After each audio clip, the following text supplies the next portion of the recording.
I'm Ron Sell. I'm a boat builder. I've been building and playing around with small boats for 20, 30 years or so. Usually canoes and small sailboats, that sort of thing. I work with all sorts of materials from wood to high-tech composites and do a little bit of everything from build boats from scratch to repair and restoration of classic old boats.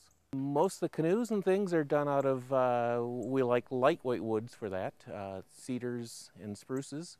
But then we use a lot of hardwoods like ash and cherry for trim on the boats.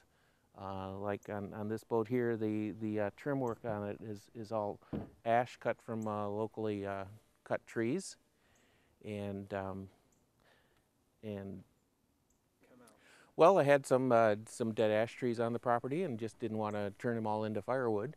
I thought there was a better use for it. And as a boat builder, I find uses for interesting pieces of wood especially. And I use a lot of ash in the trim on the boats. Ash is really nice because it steam bends and makes nice curved pieces like this very good. And especially if we can get it dried or green, air dried or green wood works better for steam bending. So it's a favorite of woodworkers and boat builders for that purpose. I cut the trees down with some help from a friend, and we used an old trailer to drag them out of the woods and to here where we could work on them. And then I called Lee up, and he brought his operation over and set it up. It took about an hour to set up, and from there we're making usable wood. I'll then take that lumber and stack it and store it in a dry place for a little while so that it stabilizes, and then from there I can turn it into to useful either boat trim or paddles or whatever.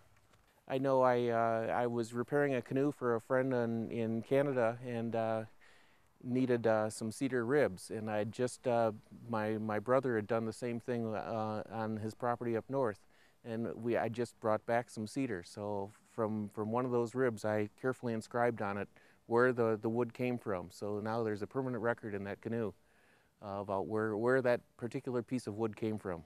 So it gives it something special.